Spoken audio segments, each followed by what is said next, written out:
But how are you guys doing? Fine. Yeah.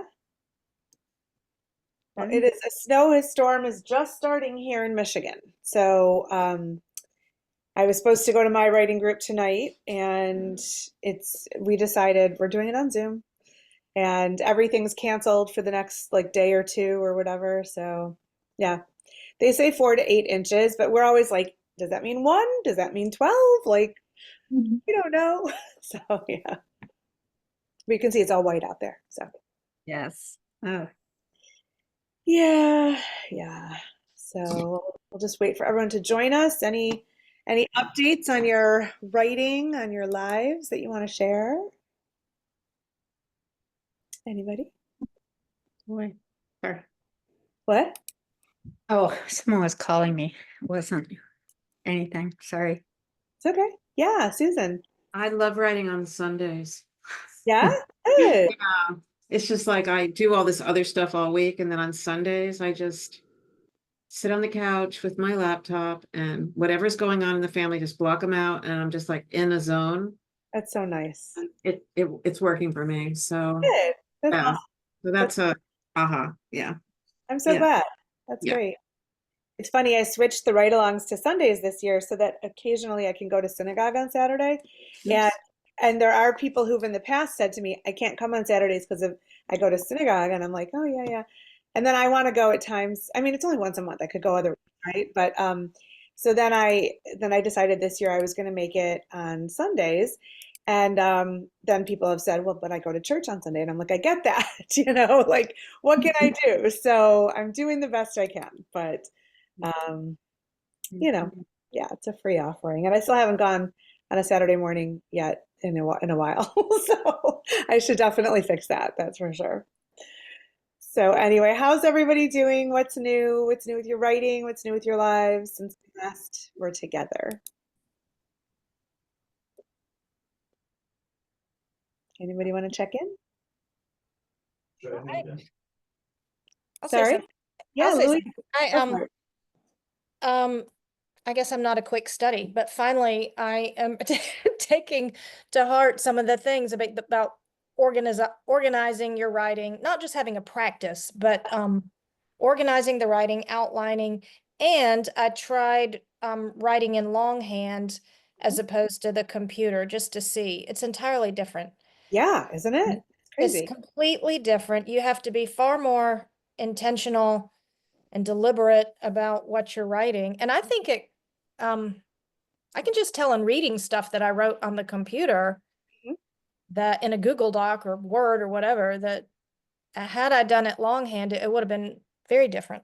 Yeah, I think you're right about that, and I find it fascinating. I don't write by longhand often enough.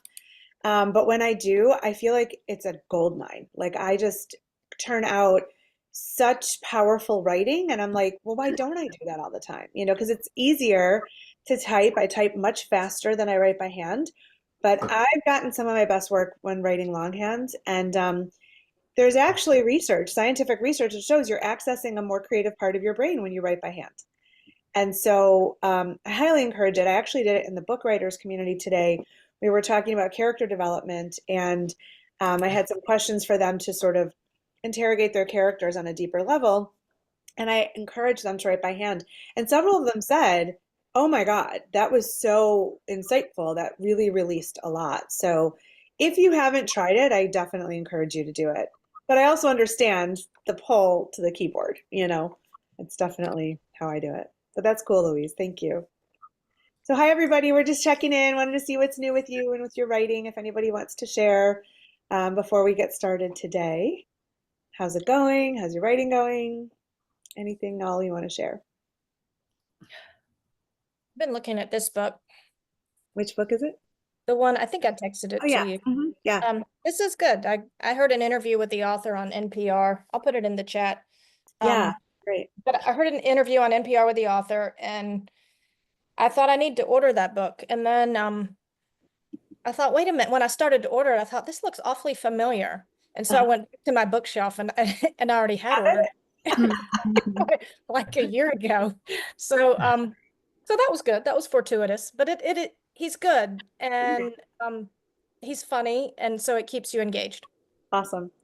I am reading a book of short stories by Charles Baxter called A Mhm. Relative Stranger. It's from 1990. It's not new, but the stories are beautiful. And if you want to study how short fiction is written, I think it's a great example. It's called A Relative Stranger by Charles Baxter.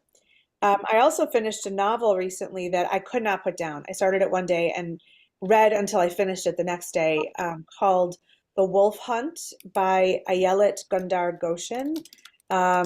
Very, very well done. I will put it in the chat as well. So, yeah, please do share any books that you're reading that you recommend. So I think that we could, share that with everybody. Anybody else?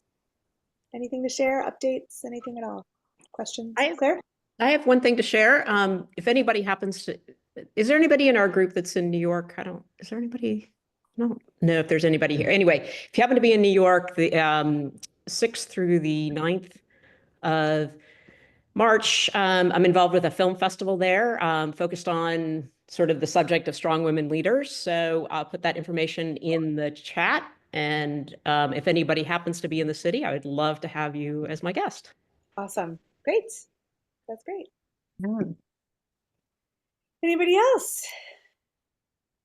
Updates, questions, books to recommend? Yes, Jane. I just started a book called The Science of Storytelling. Mhm. Have you ever seen it? Mm. Fascinating. It's about how our brain adapts to stories. How, if you write contrary to that, that's when stories stop making sense. Yep. And then it goes into the why, how our brain models imagery and how it's so unusual and interesting. Nice. And I can't remember who wrote it right now. Well, when you find it, William Storr. sorry, I'll Kate? send it out. Awesome. Who wrote it? Will Storr, Storr, Awesome. is the author. Very Oh, cool. someone already found it. I'll share, there was a book I was reading that I put down about 2/3 of the way through, which I was really disappointed, but I decided life is too short to continue with a book that doesn't really grab me. And I'm not going to share what it is because I don't want to disparage another author, but it was, what bothered me about it, it was very well written, but it was depressing. It was like every single character just basically saw their life as dismal. And I thought, there's enough of that in the world. Like, I don't need to sit and read it in a book. Also, there was a lot of preoccupation with bodily functions. And I'm like, not that, I mean, I write about sex. So, it's whatever. It's everybody's preference. But I share this because when you don't like something, I think is really important as a writer to figure out why, to understand so that you can either not do that or learn from it, and, really steer your writing in another direction. I always like stories that are uplifting toward the end, even if there's struggle. And I think that was for me why it just didn't grab me. And so I'll donate it, and somebody else will get it, and they might love it. And but I think it's really important just to understand why when we don't like something. Anybody else? Megan? I was weirdly productive reading wise the past 2 weeks because I did a lot of flying. So a perfect time to read. I finished Creating Short Fiction by Damon Knight. I was reading that for another workshop that I'm in. Really insightful, a lot of really good exercises, just long. I think there were a couple of things that he said that I was like, I don't know about that. But then a couple things he said, I was like, I'm going to steal that. So I think it was worth it in the end. Good, good. I also read Annihilation by Jeff Vandermeer finally. I had a really good talk with a friend about it, and it really resonates what you said about finding why you don't like something, because on paper this book is like perfect for me, and then in reading it I was finding like, why is this just not satisfying for me? Sure. Like, this should be, it's right up my alley. It's super surreal, really weird, science related. Not everything's answered because I don't like getting straightforward answers a lot. I don't really like endings wrapped neatly in a bow for me. I know I'm on the rare side of that. I know most people are like, I always use the example of Lost. I don't know how many of you watch Lost, but everyone was like, why? What's the four-toed statue doing there? What's the purpose? And I was like, that's not why this show was created. They're discussing character and development and emotional development and spiritual development. But okay, if you want to know about the four-toed statue, it's your prerogative. And then I think the best thing I've read in the past couple weeks has been Bliss Montage by Ling Ma. I read, I haven't finished it, but it has been fantastic so far. Just the right amount of weird. Awesome. Yeah, Cool. would Thanks. recommend that for sure. Awesome. Great. Anybody else? Yes, April.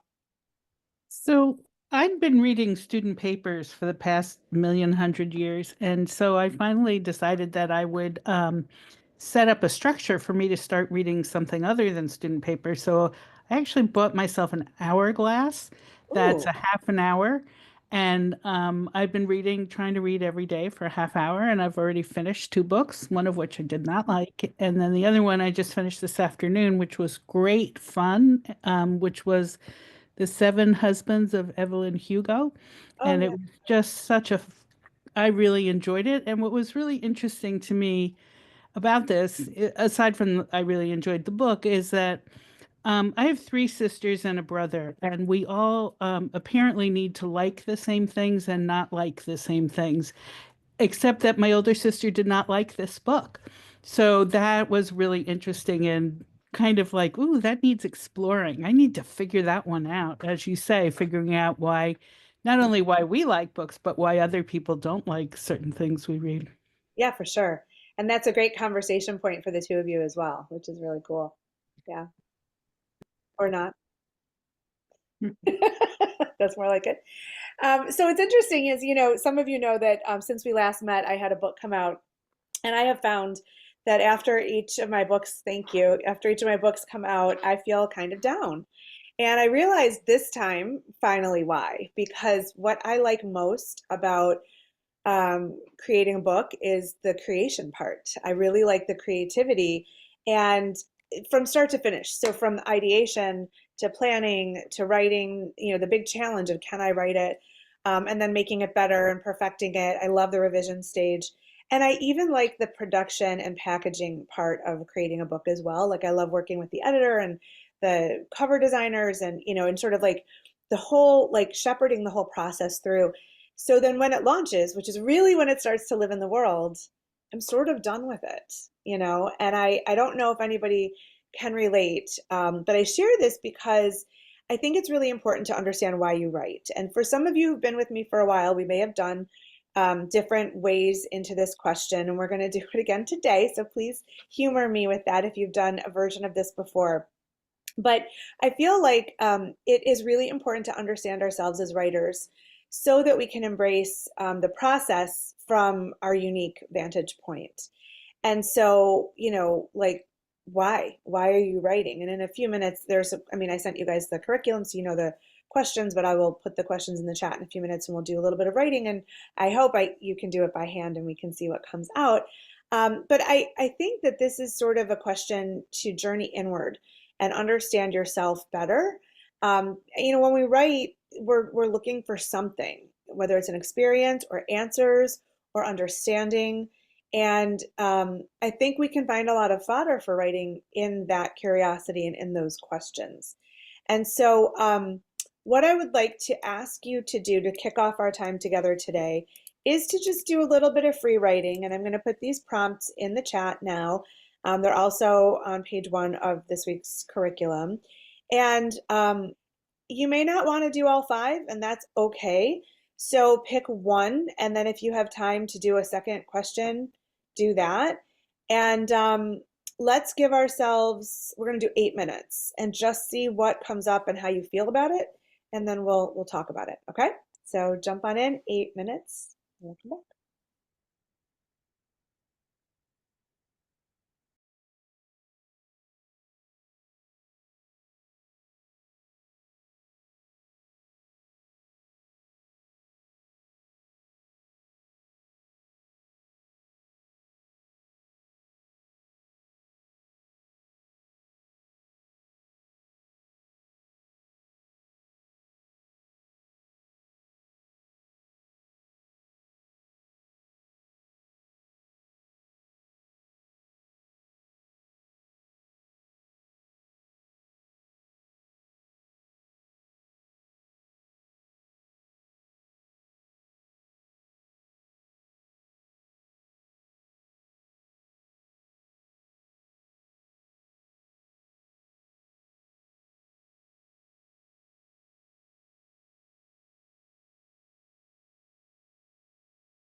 All right, why don't we finish up and come on back?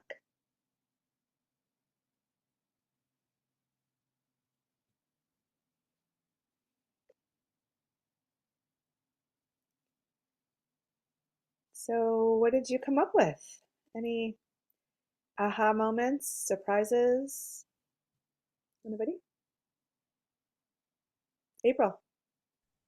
I've done this thing before because when I was first starting to teach writing, we had this exercise of writing about your first memory of writing. And it wasn't that story that was important. We just had a couple minutes to do it. What it was the second part of the exercise, which was to write the story of how you wrote what you just wrote. Hmm. And so it was about the reflection on that, like how that came about. That was really the hook of it or the meat of it in a way. Mhm. So that was kind of interesting to I've thought about this so many times, but it was interesting to see it again today. Yeah, good. I'm glad. Anybody else? I've done this. Oh, go ahead. Kate, yeah, Kate and then Kira. Um, so yeah, no, I've done this before, but actually this time, and maybe it was also because I was prompted by, and I'm sorry, I don't remember your name, but the person who just spoke, April. I'm sorry, say again. April. April, thank you, April. The memory or sort of thinking about teaching and reading papers, I went to a different memory as a first time, and it wasn't really a first time, but I was thinking about in college and an influence that my child development professor had on me because we learned how to sort of think about and code narratives Hmm. in a particular way. And the thing that we were looking for in those narratives was a kind of coherence between what we called semantic memory and episodic memory. So it's like the thing that is the arc, the semantic story, which is like what you tell yourself, and the episodes, Hmm. which are the specific moments in time in our sensory. And I was really struck by thinking about how that framing has had such a profound impact on my personal Hmm. work and my personal thinking, and that actually it all sort of comes full circle because it is exactly what we talk about in this group, that we're really, sort of wanting to hang so much in the sensory sort of moment. And I guess I linked that also to this when we think about coherence in these narratives in my professional life, it's about trauma and healing and relationships. And in my personal life, I think the writing is also about trauma and healing and relationships. And so I was thinking about how writing gives me this opportunity to remember Uh-huh. in a different way, but also to try and bring together the story that I'm telling myself with Interesting. the episodes. And that doing that is actually really powerful and really healing. So I don't know, it's kind of a little bit all over the place there, but it was a whole new way of thinking about what I'm doing. And I hadn't had that sort of connection in the same way before. I'm so glad. That's really cool. Kira. I was thinking about the memory one, and I don't know if this is the earliest one, but it came back really vividly, and I could like picture the waxy green crayon in my head and how angry I was writing that poem, and I was going to run away, and like all of these things, and I it just came back like I could picture the paint color in my bedroom and all of those things. So it was quite quite a vivid exercise there, and I think I still write to release things. I find, similarly to what Kate was saying, there's an arc there. I Yeah. started off writing because I was angry about something or working through something. And I think I still do that So very much. I have this picture of you as this little girl with the green crayon and the passion of that emotion being Yes. poured onto the page. And I bet all of us have a moment similar to that in our memories. And I know when I think back to my early writing, I took it so seriously and I was so into it. I was like consumed by whatever I was writing. I never judged it. I never really cared. It was just the act of writing it.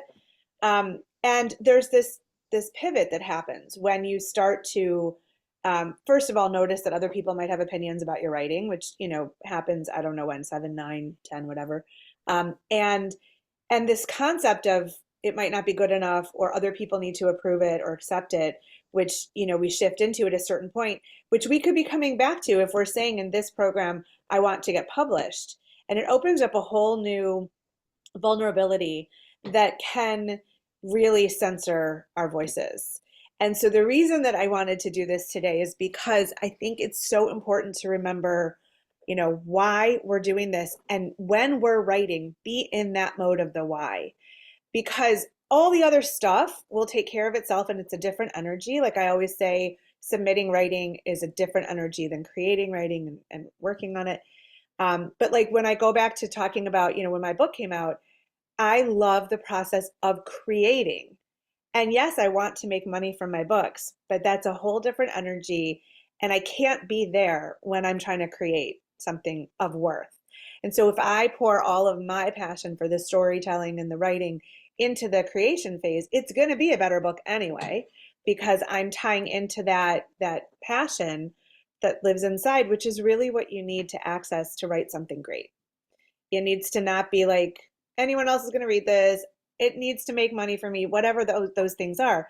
That has to really be compartmentalized. I don't know about you, I don't compartmentalize well, but understanding this for me is like, great, I want to write the story that I want to write, and then the rest will take care of itself. I'll deal with that when I get there.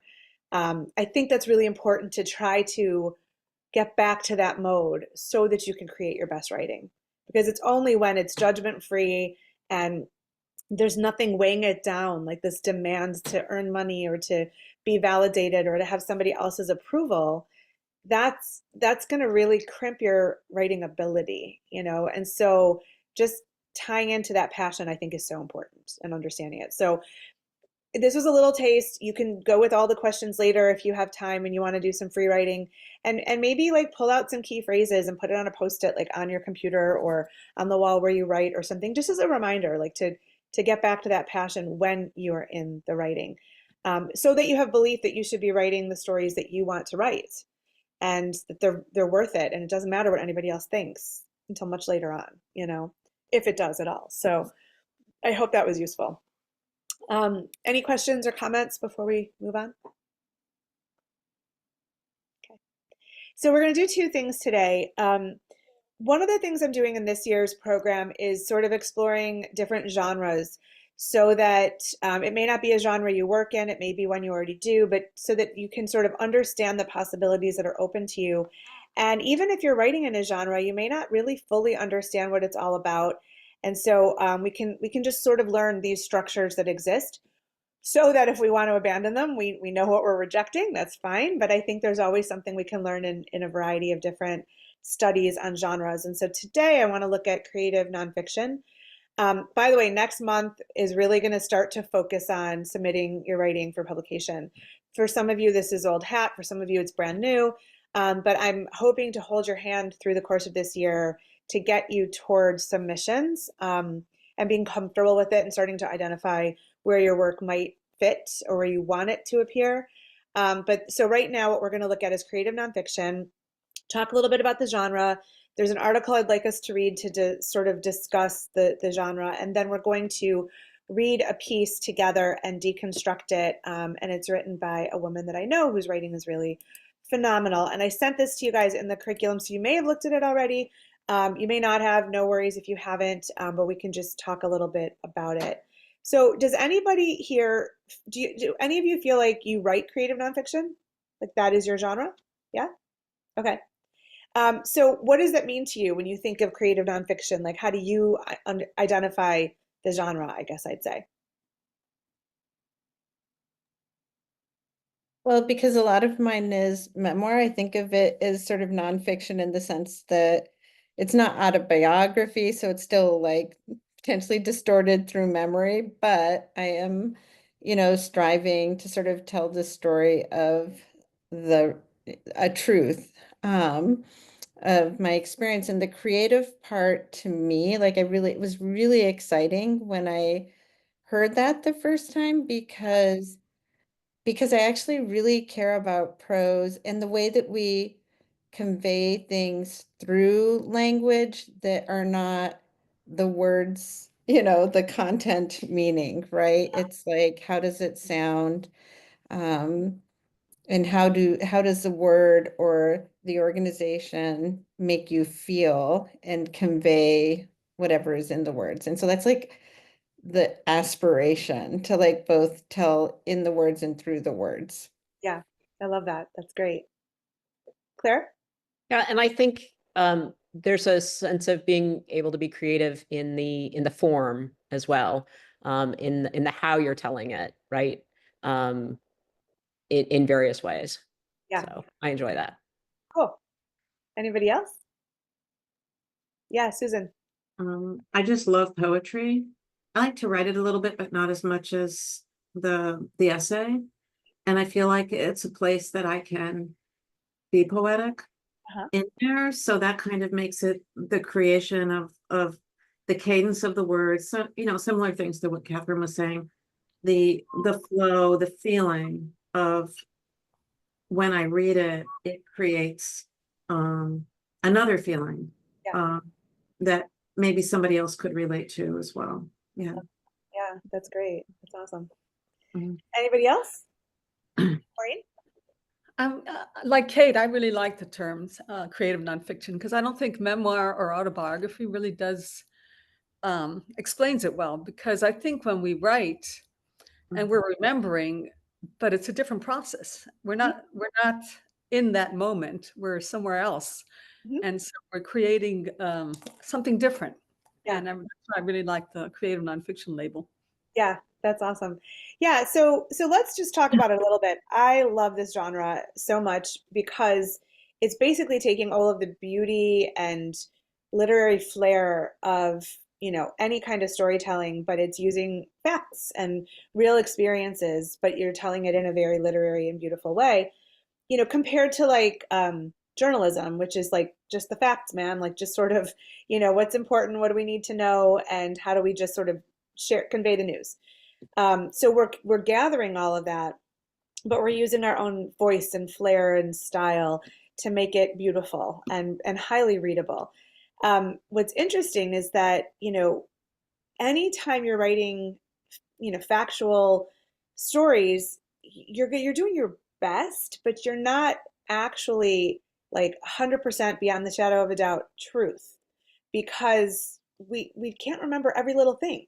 And so even so when creative nonfiction became a genre, and especially the new journalists, which are in the packet that I sent you, and I studied them in college, and they're really, really fascinating. They were actually journalists, and they were taking notes, like copious notebooks full of notes. Like some of the, you may have read some of them: Tom Wolfe, Gay Talese, Joan Didion, Norman Mailer, Hunter Thompson, who was crazy, and he created something called Gonzo journalism. And if anybody remembers the Muppets, the character Gonzo was based on Hunter S. Thompson, and he was crazy, like literally all over the place in his character, and he was modeled after Hunter S. Thompson, who, when he wrote a story for Rolling Stone back in the 60s and 70s, the editors would literally cut out each sentence and put it all over the floor and try to figure out what order it needed to go in. I mean, that's how crazy these stories were. But Thompson would spend 6 months immersed in whatever his subject was so that he could write about it. So he ran with the Hells Angels for 6 months because he wanted to write a book about them. And they beat him up, and he was there, he was totally enmeshed so that he could write about it authentically. And so they were taking notes and having experiences and then conveying it in their writing. And this was at the time when you could have a magazine article that was 50 pages long in Vanity Fair or Rolling Stone or whatever, which does not happen anymore. But so a lot of these new journalists sort of helped the genre of nonfiction to evolve and to add some of that literary flair to true storytelling. And I think that's really great. So if you haven't read any of them, I would definitely suggest checking it out. So there's like a couple things I think we can take from it. And what they used in their true storytelling were novel writing techniques. So scene building, dialogue, that was authentic and really felt like it was coming to life, like it was real. Um, Narration from a particular character's perspective, point of view, and then everyday details that really set a believable scene and gave you commentary on class and race and place and things like that. And so, I think that we can use that no matter what genre we're in. So it's scene building, realistic dialogue, point of view narration from character perspectives. I mean, even just looking at the people in your story as characters. So you as a character, if you're writing about something, or your sibling or your spouse or whatever it is, and then the everyday details. Those are super, super important. So what I'd like to do is to read an article by the guy who coined the term creative nonfiction, Lee Gutkind.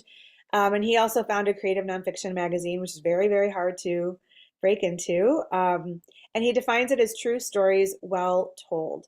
And so I wanted us to read this article together and see just sort of what comes up. So I'm going to share my screen, and I would love to ask for some volunteers, and we can sort of read this and see what we think about it. So would anybody like to start off and read maybe the first two paragraphs? Kira, thanks. You're stuck with me. Stuck with me reading. I am often asked, what is creative nonfiction? Or in some cases, what the hell is creative nonfiction? The answer or answers can be complicated because creative nonfiction may mean different things to different people, a characteristic that makes this form so elusive and alluring. On its very baseline, creative nonfiction is a literary genre. Some people call it the fourth genre, along with poetry, fiction, and drama. And it's an umbrella term for the many different ways one can write what is called creative nonfiction. Memoir, for example, personal essay, biography, narrative history, and long-form narrative reportage may all fit under the creative nonfiction umbrella.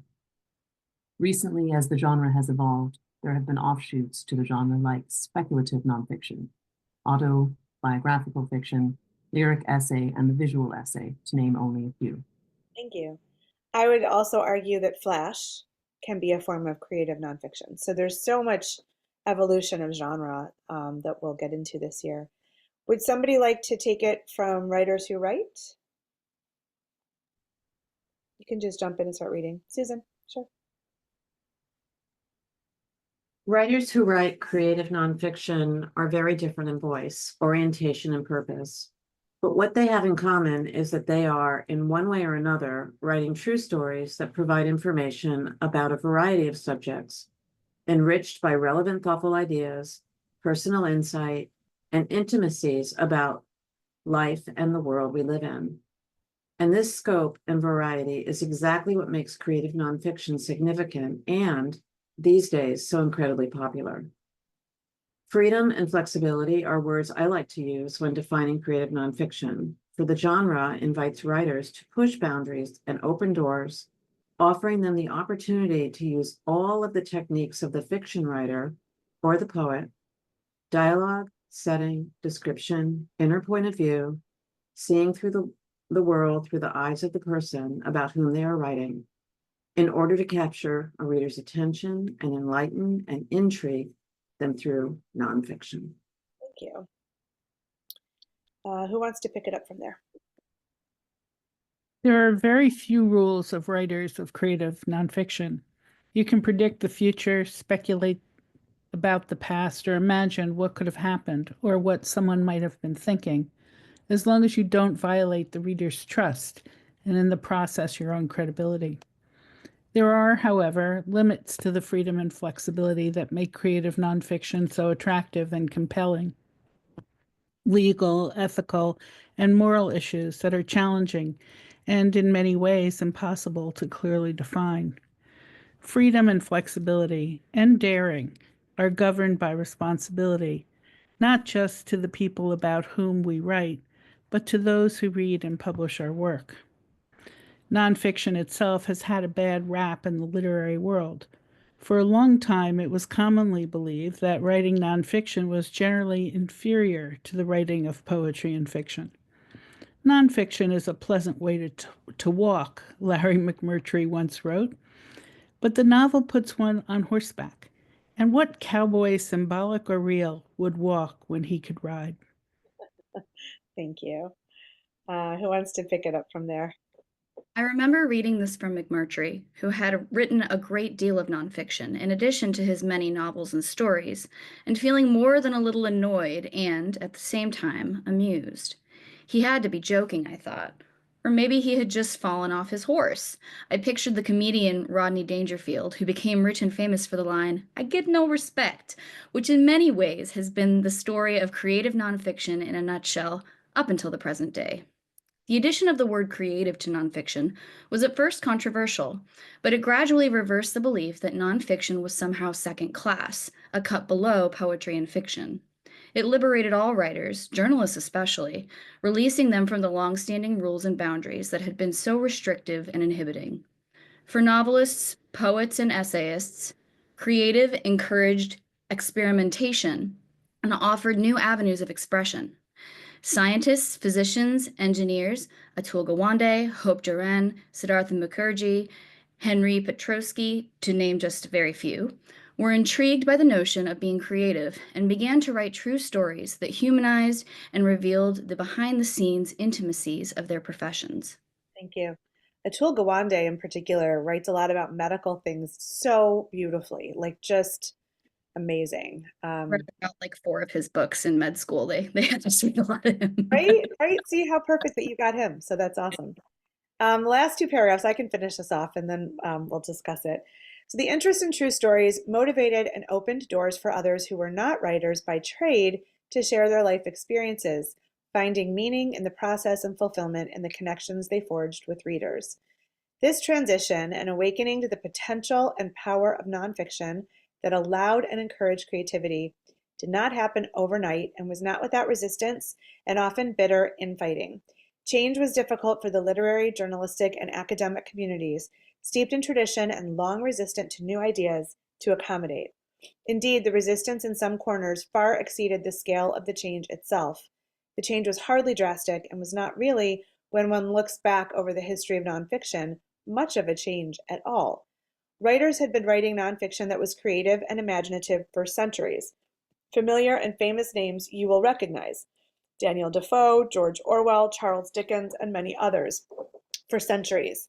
The change, the adjustment that it precipitated, had much more to do with the approach or attitude toward nonfiction rather than its content, and of course the idea that creative and nonfiction were not mutually exclusive. That change in approach and attitude is ongoing. The scope of nonfiction today, most especially what we call creative nonfiction, continues to evolve, informing and inspiring readers with stories that are true, compelling, revealing, and always surprising. So anything in there that really resonates or strikes your fancy or anything like that? Anything that was new?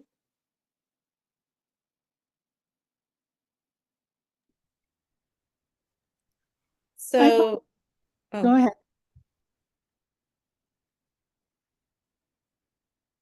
April, do you want to go? And then Kate, we'll hear from you.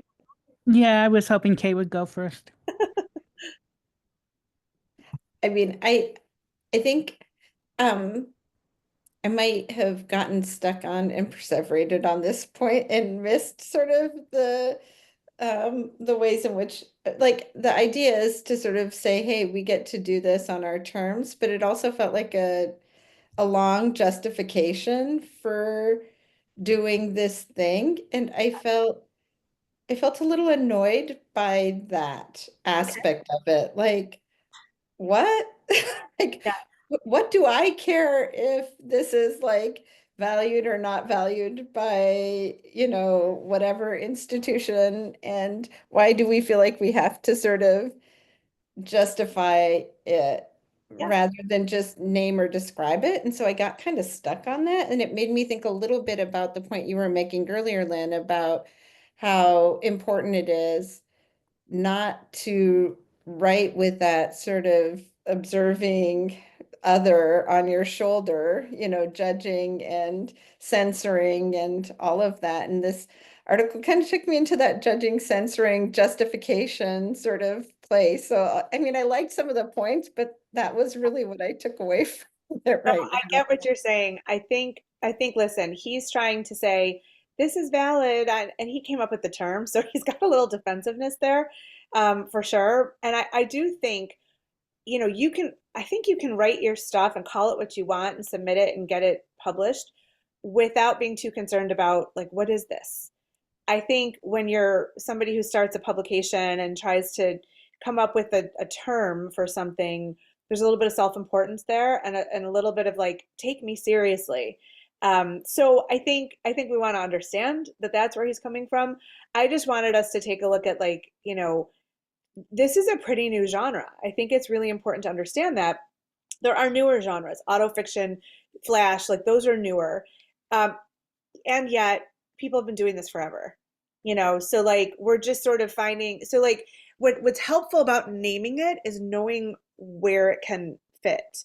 So when you're like revving up to look at, I'm going to submit my work next month, I'm going to start looking at publications, it's helpful to know, oh yeah, I think this would fit under creative nonfiction, or this would fit under flash. Sometimes it's the same thing. So like I think that's what we want to think about. And also, one of the things that I love that I think this is hitting home for me is like people straddle genres, and they always have.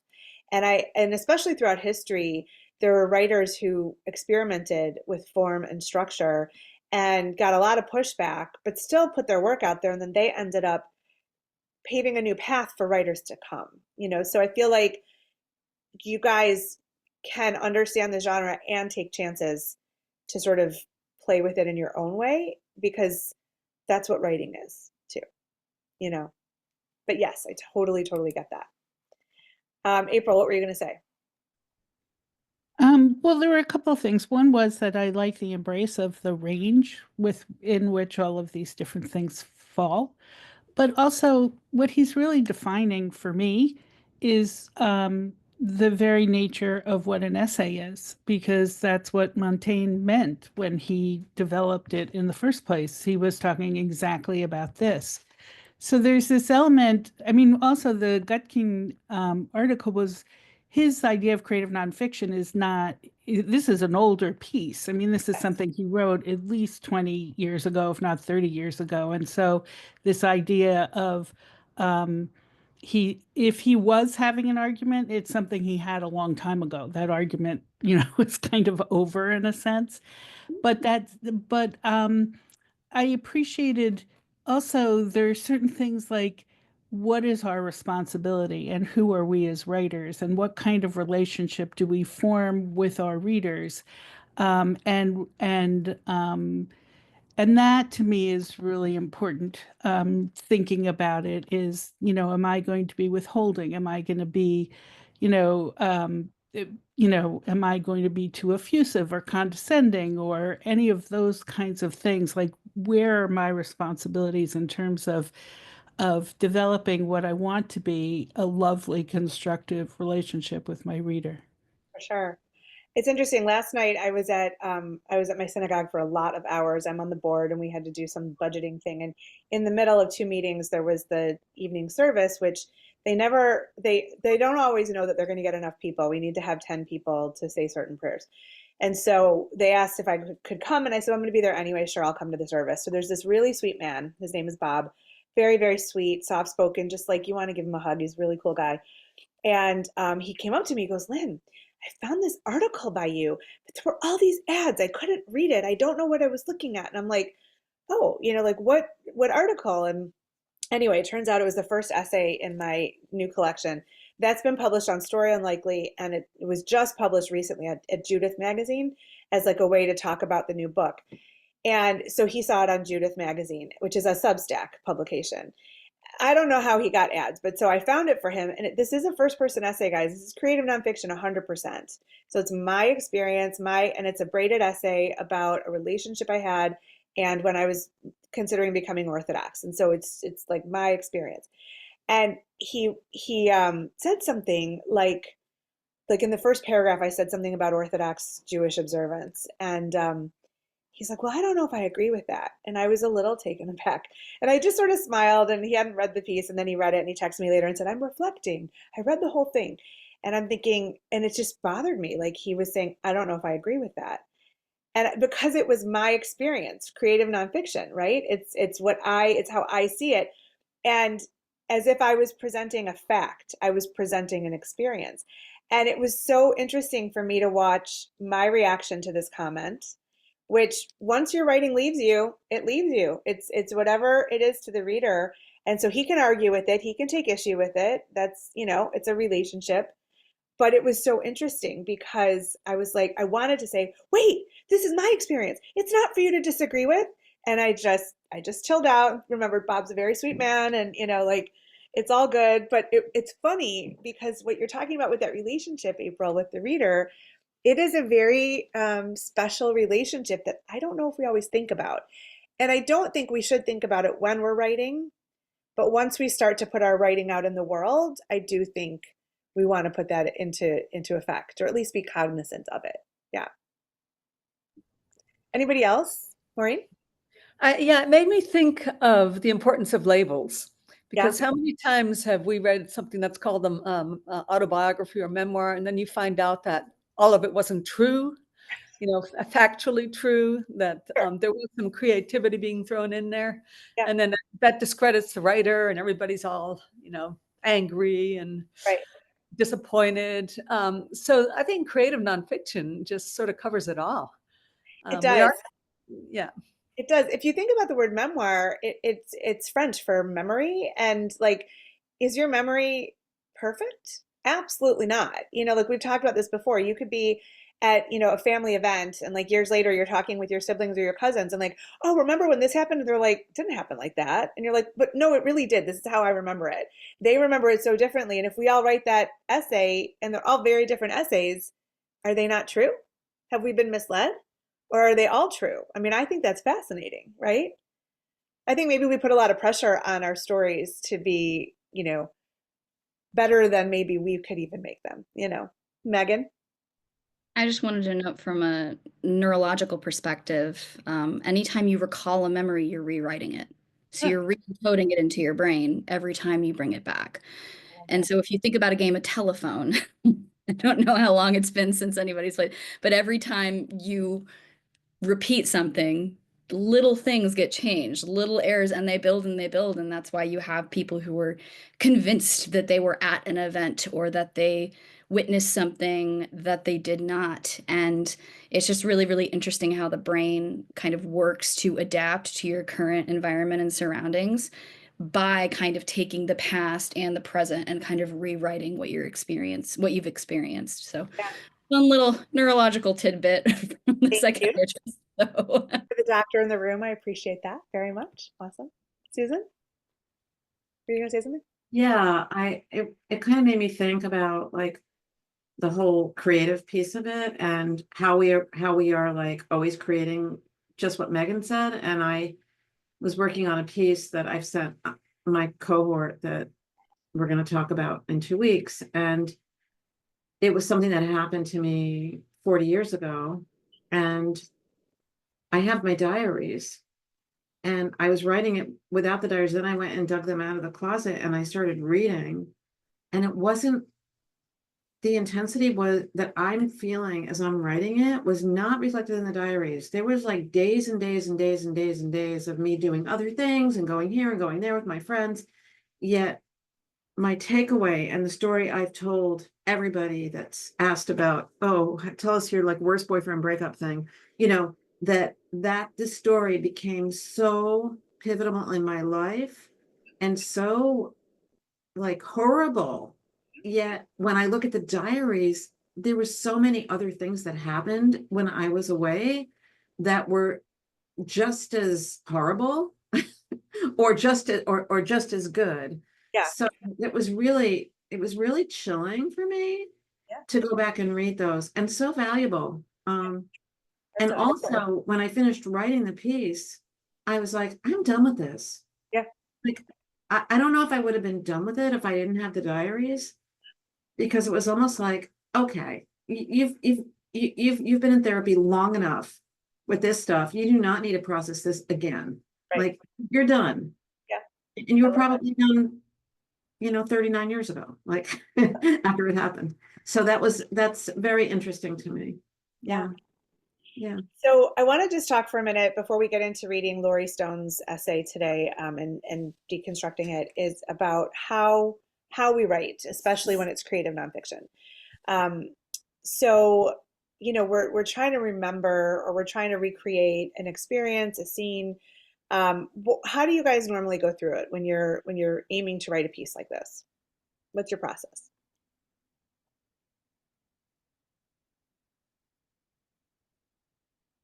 Anybody?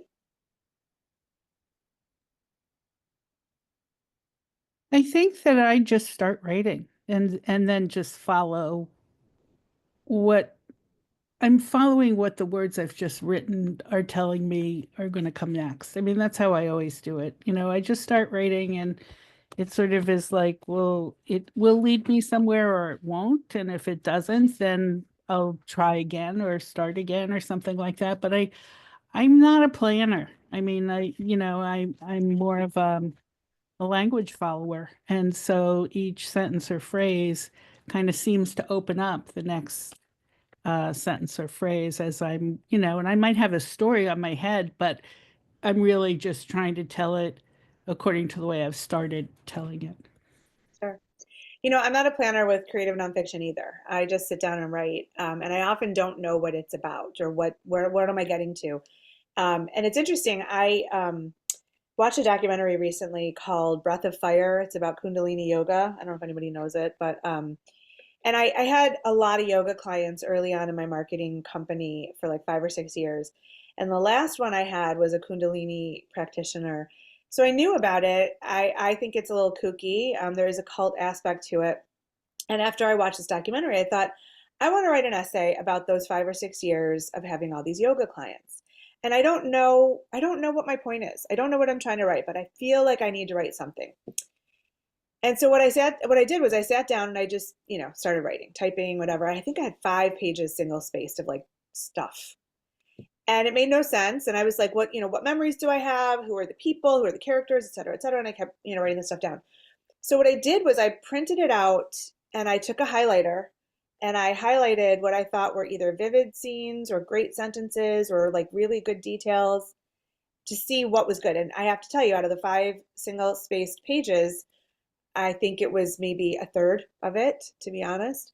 And so then I took those highlighted things and I put them in a new document. I just typed them in it and I just said, okay, what do I have here? And I started working with that. And it ended up distilling down to a really fascinating essay because I didn't know where it was going. I didn't know what I wanted to make of this. And so I'm just sharing it with you as a sort of an idea for process, because when we're trying to excavate these memories or these experiences, we may not know what the point is or what message you want to convey from the start. That may come at the end, or you might have to make a conscious decision. This is what I want to say after it's all done, and sort of tweak it until you get there. I actually thought that was a really fun process. That was something I used to do when I was a journalist. I would interview people, take all the notes, and then highlight and be like, okay, here's my story. But I just had too much stuff, and I needed to wade through it to see what was worth working with. And I thought it was kind of fun. So, that is a way to approach things. Like you might have just a memory or an idea, and what do I remember? What are the scenes? What are the details? And then try and piece them together, get rid of all the filler stuff or the, things that don't say anything, and then, whittle it down. And it is like being a sculptor, this writing thing. It's really about throwing it all on the page and then deciding what is beautiful and what stays. So that's just an idea. Anybody else have an idea about how you approach this, Kira? Yeah, I do like old school kid bubble mapping. Uh-huh. So like if I have something running that it isn't just like a free write, I do a lot of free writing and I get a good amount of things from that. But I find that it helps me organize a little bit because like you're saying, there's like a chunk of a memory over here or a character or a person or a place or whatever. And then it's like, okay, everything about that place, everything about that person. And I just find that it's a tactile because I do like that pen to paper. Yeah. It's a really tactile step. And a lot of times I'll take that and that'll become a first draft. I love it. I, Awesome. I, yeah, pen to paper and crazy Yeah. brainstorming bubbles. I love it. That's awesome. That's awesome. Claire. Yeah, sometimes I'll just to get myself in the scene, I often will start with a particular sense, a smell or a sight or something, just to get me into whatever it is that I'm writing. And that to me helps me get into the flow. I love it. That's great too. Thank you. Anybody else? Kate?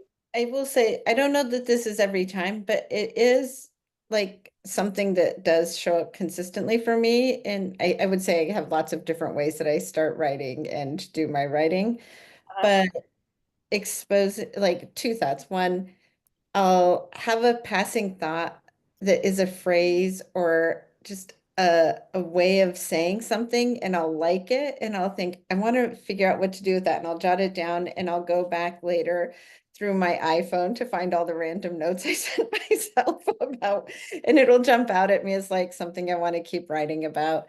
So that's one. And the other is actually art. So listening to music, going to an art museum, I find that very generative. Also, of course, reading, but like I'm just sort of thinking about other kinds of art and how like inspiring that is.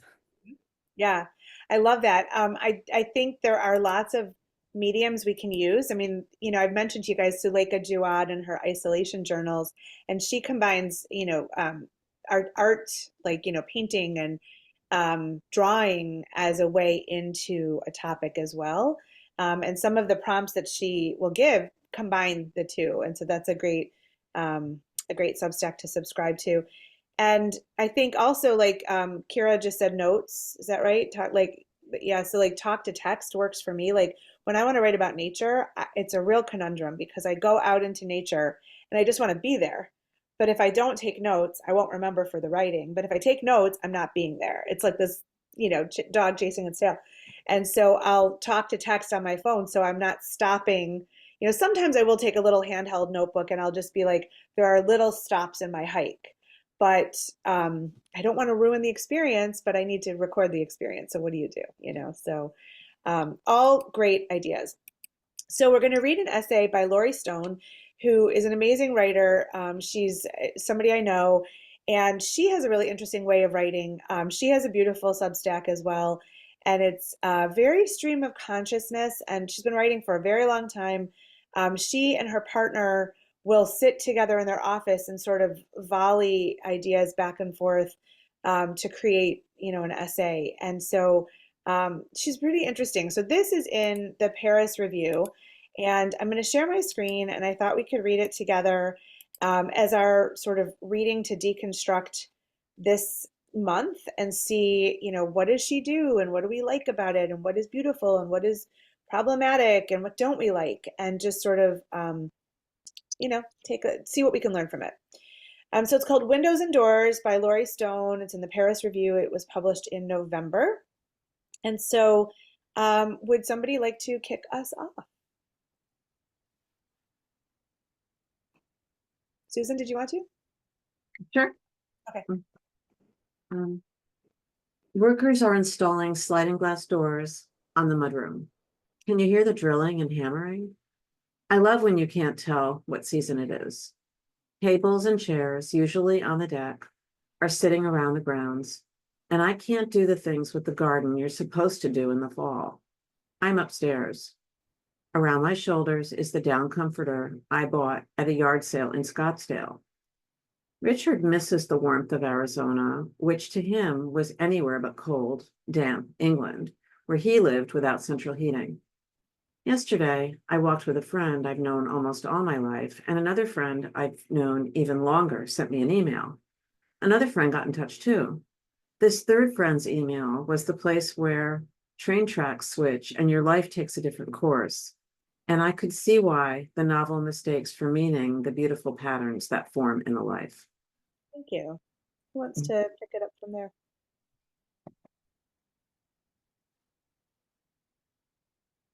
Anybody? When you break a dish, okay, go ahead. Quickly and throw away the pieces. Sweep the floor where it broke and run your hand along the surface. When you buy a house, walk through the walls. When you meet a stranger, you are replacing the lost dish.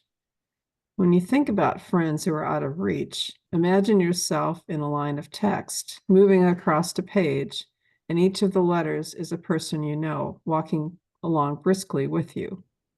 A while back, I spritzed room scent on my wrist, thinking it was perfume. No one knows what to do in Hudson. It's who cares there all the time. I held my wrist to my nose and then to Richard's nose. I said, it has an undertone. The musk of an animal, maybe? He said, a dachshund? Thank you. Who wants to go next from I Worried?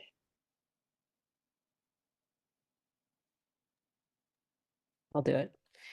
I worried about carrying the scent of a dachshund into the food market where we were heading.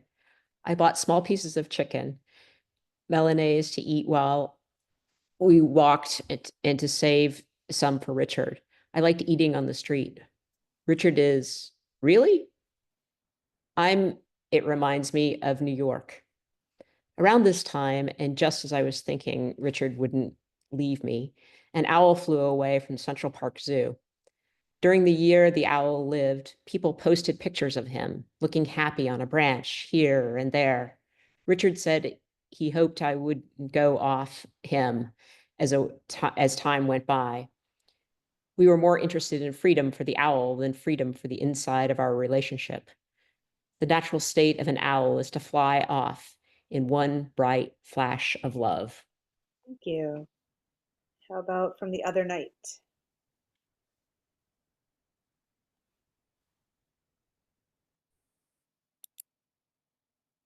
Anybody? Oh, Kira, did you want to? Okay. The other night we watched Lawrence of Arabia, a movie without even one woman in it. There are a few female corpses when Turks are slaughtered by Arabs on their way to Damascus. In every frame you can see Peter O'Toole thinking, and you can't look away for even a second. In 1916, before setting off on a diplomatic assignment to meet King Faisal, P.E. Lawrence was a lost man looking to become a person. The way to turn lostness into a person is to enter a desert. O'Toole as Lawrence looks beautiful in his flowing white robes, and you wonder how you would look in that gear, and how fashion and sex fantasy move people through the garden of forking paths. Richard mentioned that O'Toole had grown up very poor and working class in Leeds, and had shed his Yorkshire accent at Rada. How did he know his body would move him into the world? It must have been remarkable. On that, he was very beautiful. Thank you. And from After World War I? After World War I, Lawrence returned to England, and during the Paris Peace Conference of 1919, he tried to help King Faisal gain independent authority over Syria. Faisal was outplayed by the French in a deal they'd made with the British to maintain a French military presence in the region. After we watched Lawrence of Arabia, I said to Richard, I wish we could live another 100 years. He said, we'll only be a foot tall. I said, why? He said, you get smaller. We won't be able to get up on the couch. I said, we'll need one of those cat ramps. He said, maybe we should build one now. Keep going if you want to do one more. October 4th was our anniversary. We have been together for 18 years. That is the number of years my dog lived. In dog years, we have been together all our lives. Thank you. How about Richard's reading? Anybody?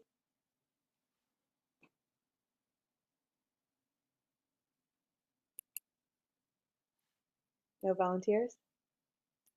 I'll read. Richard's reading a book about fakes. He likes being confused about whether something could be said to be a genuine anything.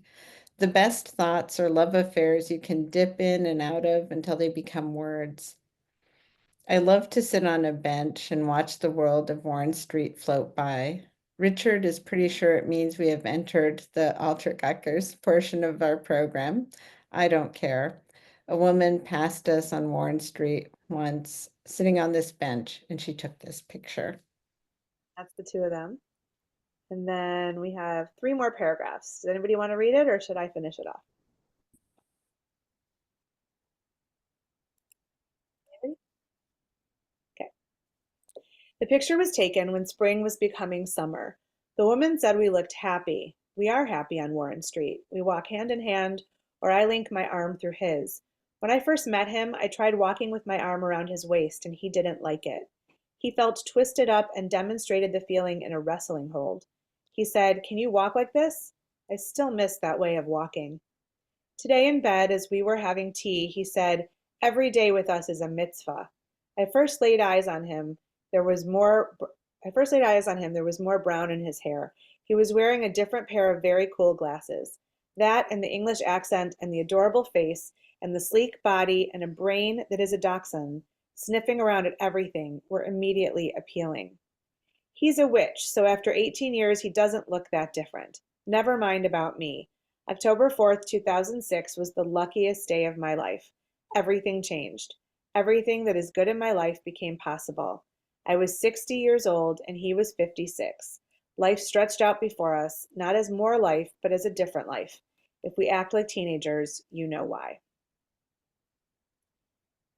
So, what do we think about, and I think it's important to discuss the title, Windows and Doors. What do we think about this essay? Anybody? Well, at first I wasn't sure. And Okay. then I have to say, when I got to the dachshund and it was funny, I appreciated it. And then I began to appreciate the meandering of it, which is, I love that, like kind of where is it going? How are we going anywhere?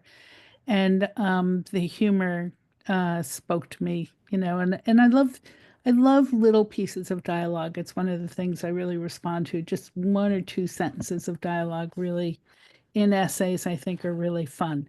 Yeah, awesome. Claire, you were going to say something? Yeah, I was going to say this essay reminds me, there's this art installation here in Dallas. It's called Meow, and you can go through different doors to have sort of different experiences or whatever. And this essay just reminds me of that as well. You open this door, she takes you in this particular path, and then you're in a totally different, idea or thought process. Mhm. And it's just this idea of opening doors and kind of looking at something else. It's really neat. I Yeah, enjoy it. thanks. Yeah. Anybody else? I'm not sure what to make of the title. I like the things that people have sort of brought up. And I think for me, Windows and Doors reflects this idea of, looking through to someone else or to something else versus walking in and being in it and with. And I can see that she plays with that, like the being in and the looking in, and that they're different things. And she kind of explicitly says that in some places. And I think it's interesting. And yes, I think I need to sit with it longer to really have an opinion. I have to Yeah, read it again. yeah, yeah. I think the title, Susan, I see you. I know you'll be next. I just want to say the title is important. And what you think might be the title at the beginning of writing a piece may not be the best title in the end. But I do think the title is often disrespected real estate because it has such an important role. And so when I see a title that just repeats, like especially in a poem, when a poem is short and there's a title that's like, the last line, I'm like, no. Or the first line, no. Like, let's put a little effort into it. Let's use it to add to what has been written here. And I think Windows and Doors frames it. I think that you may not know at the beginning what the heck is this about, but then when you get to the end, you're like, oh, that gave me an umbrella under which I can understand this context. And titles can be really fun. I love, especially on a poem, doing a super long title, like 3 lines or whatever, that actually says something that enhances what's in the poem. You can even do it in an essay, but just something to think about. So, Susan, what were you going to say? You're muted, Susan. I really loved it. I loved it the first time I read it, and then I sent it to my son because I knew he would get a kick out of it. And he said, "I've never read anything like that before." He's a writer too, so. Uh-huh. And then I read it again, and then when we were reading it out loud, I was just cracking up. Like I just love her sense of humor and the way she talks. And it's kind of like, it just sounds like I would be having a conversation with her and that's how it would go. And we would be having coffee. So it kind of felt like this, that she let us into this meandering intimacy of stuff that we think about, but don't always say out loud. Or the memories and how they float into our brains and then they're gone. And then you have another memory and it reminds you of that memory and then another one. Yep. And I Yep. love that. I thought it was so creative nonfiction. Yeah. I really, yeah, I really liked it a lot. Yeah. Love that. That's awesome. Mhm. April, I like your comment in the chat. Who else has thoughts about this? And if you didn't like it, let's hear it. Let's hear why. Kira. I didn't like it at first. It annoyed me. And maybe April, you put the finger on what it was that was annoying me. But for a while I was like, where are we going with this? I don't understand what's happening. And it took me a while to like accept the form, I think. But I actually, I found the humor in the second reading. I think the first time I was like, I don't really know what is the window in the door. What is happening here?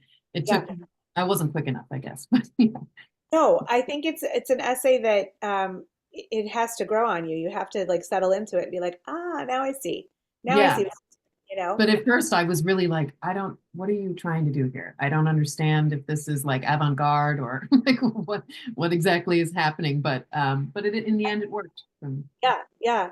So and I don't know how Lori wrote this. I don't. But I know how she writes. And I know that she, like I said, she and Richard volley back and forth some ideas and stuff. And then they like fine tune. And it is like a real partnership in that way.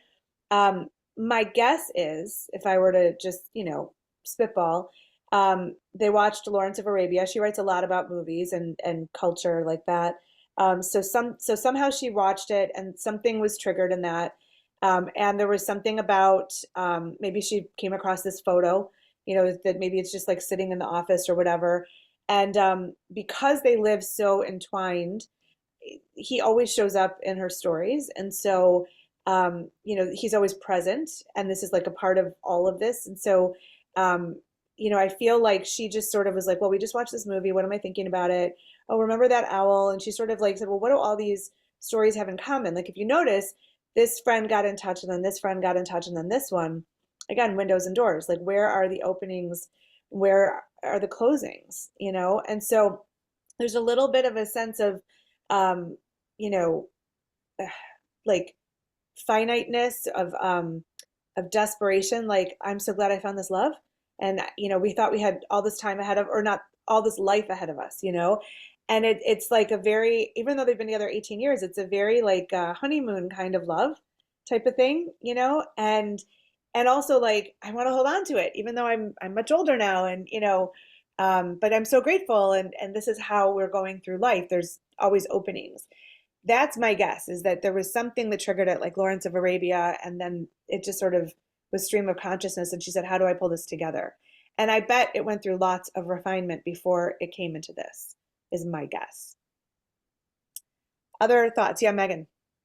Hearing you talk about it makes me like it more. Because I think I was I have trouble when I feel like it's style over substance and a little bit more flash than like something of substance. And not saying that there wasn't substance there, but I felt like the style almost overwhelmed it for me, to the point where I was like, you're going to make me work to find the meaning of this. I don't want to work to find the meaning of this. Like, but I don't read a lot of creative nonfiction. So I acknowledge I probably am not her intended audience. But I do think that the way that you're talking about it, I recall smaller things, that because they do seem like a grouping of disparate parts, but then you start thinking about the talking about life and death, and there's kind of this underlying anxiety of, you have this love, you don't want to let it go, you have to let it go eventually. The dog dies, the owl dies, that things die,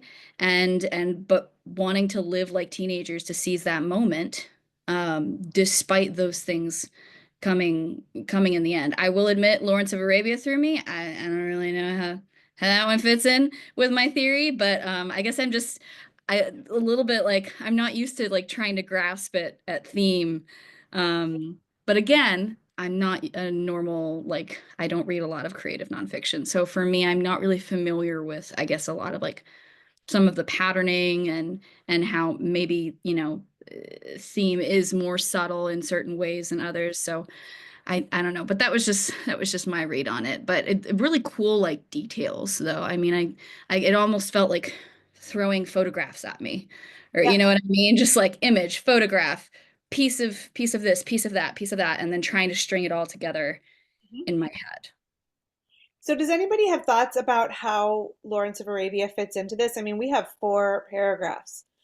It's a lot of real estate devoted to it. Is there any, and I can share it again if you want, but is there any thought about how it fits or what you think the significance is? I think that for me, the way to turn lostness into a person is to enter a desert. Is like that line is astonishing to me because it's so completely different from any other line in the piece, I think. And also, Richard misses Arizona and the desert, and here they are trying to, to me, part of what she's trying to do is to recapture this of not being lost in each other or also not being lost in one's life. And also, telling her love story with Richard. So I think there's this idea of Lawrence of Arabia being in contrast to them in a certain way.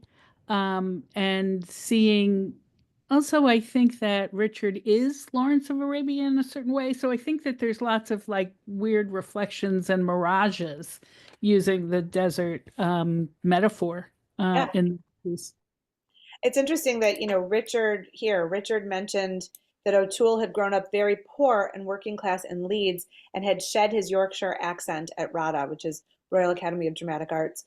Um, and so this is, Richard's from England. And so talking about, how he left there and Arizona was basically not that. And that's why he loved it.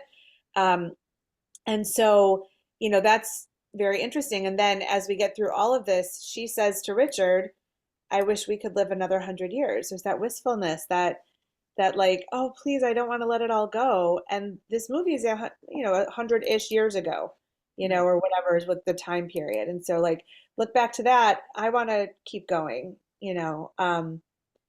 It's 4 paragraphs in a not super long essay. So I feel like it matters. My guess is I feel like, and I could ask her, my guess is that it started with this, but in fact, maybe I will ask her and I can let you guys know, but I could be totally wrong. I think that it would be fun if you guys are interested to take some inspiration from this to write your own version of a windows and doors type of essay, where you start with one thing. Just take a look at take inventory of the past couple days. What happened in your life? What came in? Did you hear from long lost friends? Did you watch a movie? Did you did you walk through the park? What did you see? And just jot it all down and see how you can pull it together into some kind of essay that has meaning for you. Just see what you come up with. And then come up with a pretty snazzy title that pulls it all together. See what happens. It could be kind of fun. I don't know why that sounds like the most terrifying thing I've ever heard. It Like, does think of it as a found poem, Megan. Okay. Yeah, like I found it. I found the movie. I found Does the not compute, like trying to yes. Just try it. Just see what happens. Just to take a look, in your life for 2-3 days. Throw a bunch of things on the page and see how you can pull them together. Well, I think snow is going to feature heavily. Yes. Well, You and me. although it doesn't look that bad right now, I'm going to be honest. Like I'm It's waiting coming. for They it. just canceled school, Lynn. I It's know. coming. Actually, I don't get those calls anymore. Underline, But yes. bold, italic, it's coming. My writers group is on Zoom tonight instead of in person, and I'm kind of glad about it. So, anything else? We have 5 minutes. Questions, comments, anything related or unrelated that you want to throw out there? Susan. For those of you who are afraid of this exercise, I think maybe if you took what you just wrote this at our prompt and started with that piece, it might inform you to keep going. Good, love it. 'Cause that was that's where I'm going to start. So I just thought, well, that's a hook. You could Yeah, also take some stuff from the chat, you guys. yeah, also. Yeah, that'll download after this, and you'll see like, oh, what's in there? Can I throw some of that in there? See what happens. I have a quick question, Lynn. Yes, yeah. Names. When you're talking about things that are factual in your own life and you're just naming people in your immediate family, or well, my genre is poetry, so it's kind of odd. So is it better to stick with a pronoun? Is it okay to give someone a name in a poem if you're talking about something that actually happened? Because sometimes like we're just talking about the pronouns, like you can kind of get lost in the sauce of like what is happening. Is there a poet that I can look at and see? I think it's really a personal choice. Like I have a friend who writes creative nonfiction and writes about her husband and has named him something else in all of her essays, but everybody who knows her knows that that's not his name. Like we all know that. And so I don't know, like if you know the person, you might know it anyway. I mean, I've written a lot about my ex-husband and I don't name him, but people know who he is, and so if they know me, that's not really protecting him in some way. More of not protecting, but like if you were in a poem and you saw like a man's name or a woman's name, would that prevent you from being able to like see that person as whoever you want to see them as the reader? I don't You think know what I so. mean? I don't Okay. think so because the more specific you get to your experience, the more universally relatable it is to the reader. Mm. Even if like if you're writing about,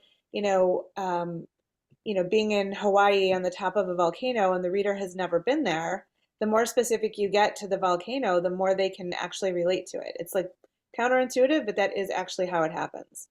So, like talk about the lava, talk about the smell, talk about whatever, and they're there more with you than if you were more general. Okay. Yeah. But I think it's also something to think about, do you want to give the power of the person's name to your writing, or do you want the writing, the bigger story to transcend, as opposed to the person?